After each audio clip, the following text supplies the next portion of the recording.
अस्सलामुअलैकुम वरहमतुल्लाहि वबरकातुहू। बिस्मिल्लाहिर्रहमानिर्रहीम। नाजरीन, आज ਅਸੀਂ बहुत ही बेहतरीन रेसिपी ਤੁਹਾਡੇ ਨਾਲ शेयर ਕਰਨ ਲੱਗੇ ਹਾਂ। ऑरेंज जैम बहुत ही मज़ेदार ਤੇ बहुत ही अच्छी रेसिपी ਅਸੀਂ ਤੁਹਾਡੇ ਨਾਲ शेयर कर रहे ਹਾਂ। ਤੇ रेसिपी ਤਿਆਰ ਕਰਨ ਤੋਂ ਪਹਿਲੇ ਤੁਹਾਨੂੰ ਥੋੜੀ ਜਿਹੀ ਸੈਰ ਕਰਾਉਂਦੇ ਹਾਂ ਤੇ ऑरेंज बाग ਦੀ ਸੈਰ ਕਰਕੇ ਆਉਂਦੇ ਹਾਂ, ਮਾਲਟਿਆਂ ਦੇ ਬਾਗ ਦੀ। तो चलो पहले सैर करके आने हैं, फिर अपनी रेसिपी स्टार्ट करने हैं।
नाज़रीन सैर करन दे बाद हुण सानूं जरूर दस्सिओ तुहानूं सैर कैसी लगी। ਅਸੀਂ ਆ ਗਏ ਹਾਂ ਆਪ ਦੁਬਾਰਾ ਆਪਣੇ ਕਿਚਨ ਦੇ ਵਿੱਚ ਤੇ ਅਸੀਂ ਮਾਲਟੀਆਂ ਨੂੰ ਹੁਣ ਅੱਛੇ ਤਰੀਕੇ ਨਾਲ ਛਿੱਲ ਲਵਾਂਗੇ। ਜਿੰਨਾ ਹੋ ਸਕਿਆ ਵਾਈਟ ਵਾਲਾ ਹਿੱਸਾ ਅਸੀਂ ਉਤਾਰ ਦੇਵਾਂਗੇ ਇਹਦਾ। ਅੱਛੇ ਤਰੀਕੇ ਨਾਲ ਛਿੱਲਣ ਦੇ ਬਾਅਦ ਇਹਨਾਂ ਨੂੰ ਕੱਟ ਕੇ ਅਸੀਂ ਬੀਜ ਨਿਕਾਲ ਲਵਾਂਗੇ। ਇੱਕ ਬਲੈਂਡਰ ਦੇ ਵਿੱਚ ਅਸੀਂ ਇਹ ਮਾਲਟੇ ਸ਼ਾਮਿਲ ਕਰ ਦਾਂਗੇ। ਹਸਬੇ ਜ਼ਰੂਰਤ ਪਾਣੀ ਸ਼ਾਮਿਲ ਕਰਕੇ अच्छे तरीके ਨਾਲ ਇਹਨੂੰ ਬਲੈਂਡ ਕਰ ਲਾਂਗੇ। ਅਸੀਂ ਇਥੇ ਬਲੈਂਡ ਕਰ ਰਹੇ ਹਾਂ। ਤੁਸੀਂ ਮਾਲਟਿਆਂ ਦਾ ਜੂਸ ਵੀ ਕੱਢ ਕੇ ਇਸਤੇਮਾਲ ਕਰਨਾ ਹੋਏ ਤੁਸੀਂ ਜੂਸ ਨਾਲ ਵੀ ਤਿਆਰ ਕਰ ਸਕਦੇ ਹੋ। ਨਾਜ਼ਰੀਨ 2 ਮਿੰਟ ਦੇ ਵਿੱਚ ਬਹੁਤ ਹੀ ਅੱਛਾ ਜਿਹੜਾ ਅਸੀਂ ਬਣਾ ਲਿਆ ਦਾ ਮਿਕਸਚਰ ਤਿਆਰ ਹੋ ਗਿਆ। ਹੁਣ ਅਸੀਂ ਪਕਾਉਣ ਦੀ ਤਿਆਰੀ ਕਰਨੇ ਆ।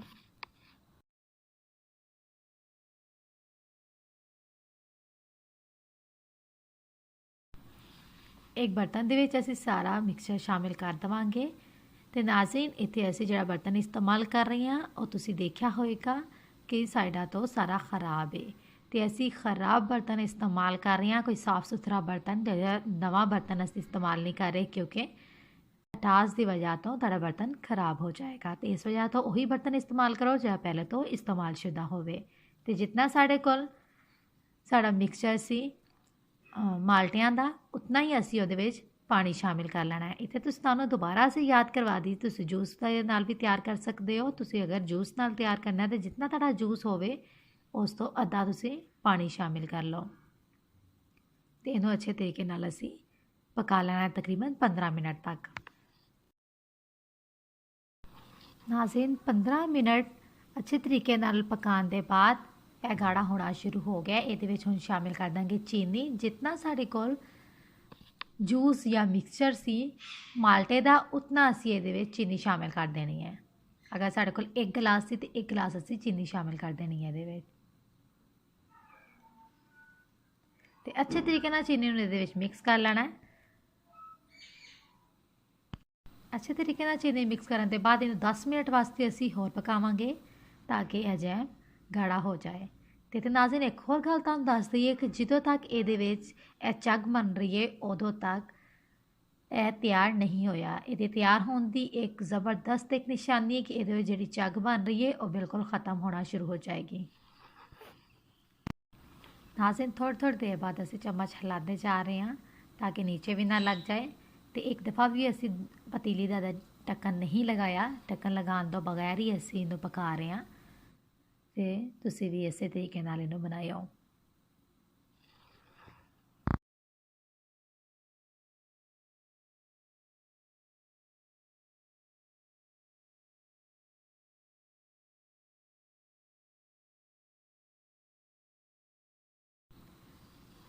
ਨਾਜ਼ਰੀਨ 10 ਮਿੰਟ ਪਕਾਉਣ ਦੇ ਬਾਅਦ ਜੈਮ ਬਹੁਤ ਅੱਛੇ ਤਰੀਕੇ ਨਾਲ ਗਾੜਾ ਹੋਣਾ ਸ਼ੁਰੂ ਹੋ ਗਿਆ। ਹੁਣ ਤੁਹਾਨੂੰ ਚੈੱਕ ਕਰਨ ਦਾ ਤਰੀਕਾ ਦੱਸਦੇ ਹਾਂ ਕਿ ਅਸੀਂ ਕਿਸ ਤਰੀਕੇ ਨਾਲ ਚੈੱਕ ਕਰਾਂਗੇ ਕਿ ਜੈਮ ਤਿਆਰ ਹੋ ਗਿਆ ਕਿ ਨਹੀਂ। एक चम्मच ਅਸੀਂ जैम ਲੈ ਲਾਂਗੇ।